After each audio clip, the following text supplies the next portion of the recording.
வணக்கம். இடுப்பு வலிய பத்தி ஒரு சின்ன வீடியோ பார்க்கலாம். இடுப்பு வலி அப்படிங்கிறது இப்ப சாதாரணமாவே எல்லாத்துக்குமே ஏற்பட ஆரம்பிச்சுச்சு. அதுலயும் குறிப்பா பெண்களுக்கு அதிகமா ஏற்படக்கூடிய வாய்ப்புகள் இருக்கு. ஏன் அப்படின்னு சொல்லி பார்த்தோம்னா, இதுல ஆண்களை விட பெண்களுக்கு இடுப்பு வலி அதிகமா இருக்கும். இதுக்கு மெயினான காஸ் என்னன்னு பார்த்தோம்னா, அதாவது மெனோபாஸ் ஆனதுக்கு அப்புறமா, அ அதாவது மாதவிடாய் நின்ற பிறகு நமக்கு ஈஸ்ட்ரோஜனுடைய ஹார்மோன் குறைய ஆரம்பிக்கும். இந்த ஹார்மோன் நமக்கு குறையும்போது, நார்மலாவே நமக்கு அந்த கால்சியம் எல்லாமே குறைய ஆரம்பிக்கும். ஸோ, இதன் மூலியமாக இடுப்புகள்ல வலி ஏற்பட வாய்ப்புகள் இருக்கு. அது இல்லாம மெயின் காமனான காஸ் அப்படின்னு சொல்லி பார்த்தோம்னா, நம்மளுடைய உயரத்திற்கு ஏற்றார் போல உடல் எடையை நம்ம மெயின்டெயின் பண்ணணும். அதாவது இப்போ 160 சென்டிமீட்டர் அவங்க ஹைட் இருக்கு அப்படின்னு பார்த்தோம்னா, -100. ஸோ, அப்போ அவங்க 60 கேஜி இருந்தாங்கன்னா, அது நார்மல் பாடி வெயிட். +ஆர் -2 இருக்கலாம். இதுக்கும் மேல அதாவது 5 கேஜி அதிகமா இருக்கு, 10 கேஜி அதிகமா இருக்கு அப்படின்னா, அதன் காரணமா கூட நமக்கு இந்த இடுப்புகள்ல வலி ஏற்பட ஆரம்பிக்கும்.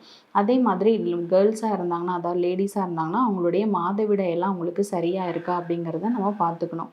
இந்த இடுப்பு வலி இப்போ ஆண்களுக்கும் ஏற்பட ஆரம்பிச்சிருக்கு.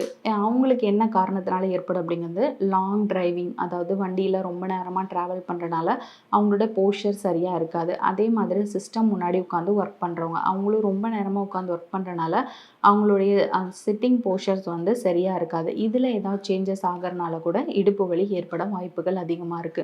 இது எல்லாமே வந்து ஒரு காமனான காஸ். இத தாண்டி நம்ம பார்க்கணும் அப்படின்னு பார்த்தோம்னா, எக்ஸ்ரே மூலியமா நமக்கு என்னென்ன ஃபைண்டிங்ஸ்னால இந்த இடுப்பு வலி ஏற்படலாம். அதே மாதிரி தான் கழுத்து வலி எப்படி ஏற்படுதோ சேம் அதே மாதிரி இதில லம்பார் ஸ்பாண்டைலோசிஸ் அப்படின்னு சொல்லுவோம். அதாவது லம்பார L1 to L5 வெர்டிப்ராஸ்ன்னு சொல்லுவோம். இந்த வெர்டிப்ராஸ்க்கு நடுவுல இருக்கக்கூடிய அந்த டிஸ்க் ஸ்பேஸ் ஏதாவது குறைஞ்சிச்சு அப்படின்னா, அதாவது நேரோயிங் ஆஃப் ஜாயிண்ட் ஸ்பேஸ்ன்னு சொல்லுவோம். இந்த ஸ்பேஸ் வந்து நமக்கு குறைஞ்சிச்சுன்னா, அதன் மூலியமா இடுப்பு வலி ஏற்பட ஆரம்பிக்கலாம். டிஸ்க் வந்து அந்த வீங்கிட்டு அந்த முதுகுக்கு போறக்கூடிய இல்ல இடுப்புக்கு போகக்கூடிய நரம்புகள் ஏதாவது அழுத்தப்பட்டுச்சுன்னா, அதன் காரணமாக கூட இந்த வலிகள் ஏற்படலாம். அதே மாரி டிஸ்க் ஹெர்னியேஷன் அப்படின்னு சொல்லுவாங்க. அதாவது ப்ராப்பரா அதோடைய பொசிஷன்ல இருக்கக்கூடிய அந்த டிஸ்க் அப்படி இல்லாம கொஞ்சம் விலகி இருந்துச்சு அப்படின்னா, அத டிஸ்க் ஹெர்னியேஷன் அப்படின்னு சொல்லுவாங்க. இந்த ரீசன்ஸ்னால நமக்கு இடுப்பு வலி அதிகமாகலாம். இது எல்லாமே நம்ம ஸ்கேன் பண்ணி பார்க்கறனால நமக்கு தெரியும். இந்த மாதிரி இடுப்பு வலி ஏற்படுறதுக்கு நெறைய ரீசன்ஸ் இருக்கு. இந்த இடுப்பு வலி நம்ம பார்க்காம விட்டு, அதே மாதிரி ரொம்ப சிவியர் ஸ்டேஜுக்கு போயிடுச்சு அப்படின்னா, நமக்கு சயாட்டிக்கா அப்படின்னு சொல்லக்கூடிய ஒரு நர்வ் ப்ராப்ளம் ஏற்படும்.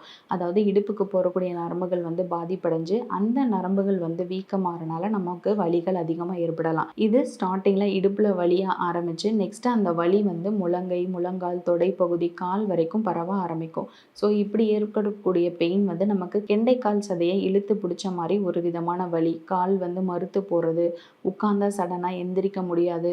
கால்ல வந்துட்டு ஒரு எந்த விதமான ஒரு ஃபீலும் இல்லாம இருக்கிறது. இந்த மாதிரியான பிரச்சனைகள்லாம் ஏற்படும். ஸோ, இடுப்பு வலி ஏற்பட்டுச்சு அப்படின்னா, அதற்கான காரணம் என்னன்னு தெரிஞ்சு, அதற்கான ட்ரீட்மெண்ட் நம்ம எடுக்கும்போது தான் இந்த வலிகள் வந்து சரியாகும்.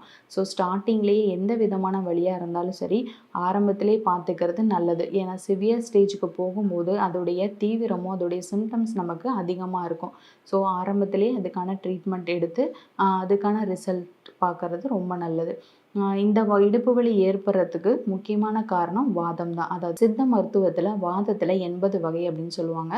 இந்த இடுப்பு வலிய நம்ம சித்த மருத்துவத்தில தண்டகவாதம் அப்படின்னு சொல்லுவாங்க.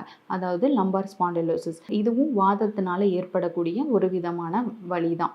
இந்த வாதத்த குறைக்கிற மாரி நம்ம உணவுகள் எடுக்கிறனாலயோ, இந்த வாதம் அதிகமாகாம இருக்கிறதுக்காக நம்ம மருந்துகள சாப்பிட்றனாலயோ, இந்த வலிகள் வந்து நம்ம குறையறதுக்கான வாய்ப்புகள் அதிகமா இருக்கு. அதாவது நமக்கு சித்த மருத்துவத்தில வாதத்த குறைக்கக்கூடிய மருந்துகளையும் குடுப்போம். அதே மாதிரி 3 நாடிகளையும் சமப்படுத்தக்கூடிய மருந்துகள குடுத்து இந்த வலிய வந்து நம்ம குறைக்கலாம்.